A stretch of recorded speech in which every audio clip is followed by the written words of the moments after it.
অনেক মানুষ বলে থাকে যে আল্লাহ এই মহাবিশ্বে সৃষ্টি করেছেন 18,000 মাখলুকাত, অর্থাৎ এই মহাবিশ্বের প্রাণীর সংখ্যা বা জীবের সংখ্যা হচ্ছে মাত্র 18,000।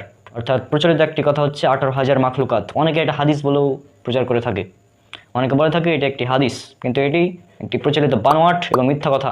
আর এটা যে একটি মিথ্যা কথা এই সম্পর্কে আমাদের প্রিয় শাইখ ডক্টর খন্দকার আবদুল্লাহ জাহাঙ্গীর রাহিমাহুল্লাহ তার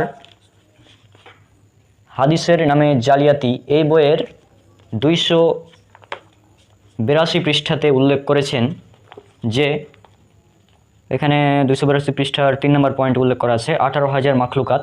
একটি বহুল প্রচলিত কথা হলো 18,000 মাখলুকাত, অর্থাৎ এই মহাবিশ্বে সৃষ্ট প্রাণীর জাতি প্রজাতির সংখ্যা হলো 18,000। এই কথাটি একান্তই লোকশ্রুতি ও কোনো কোনো আলিমের মতামত। আল্লাহ অগণিত সৃষ্টির সংখ্যা কত লক্ষ বা কত কোটি সে বিষয়ে কোনো তথ্য কোনো সহি বা জয়ীফ হাদিসে বর্ণিত হয়নি।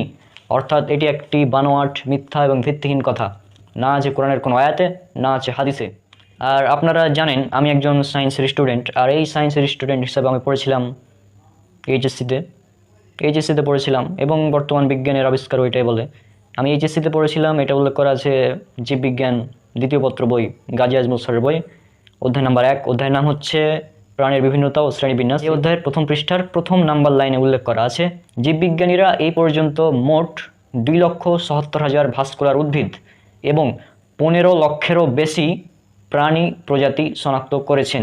তাহলে এই কথাটা যে মানুষের মুখে মুখে প্রচলিত 18,000 মাখলুকাত, এটা বৈজ্ঞানিকভাবে ভুল,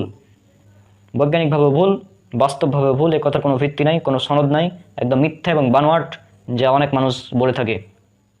আর এই ধরনের আরও অনেক মিথ্যা বানোয়াট কথা আমাদের সমাজে প্রচলিত রয়েছে, ইনশাল্লাহ ধীরে ধীরে সেগুলো বর্ণনা করা হবে।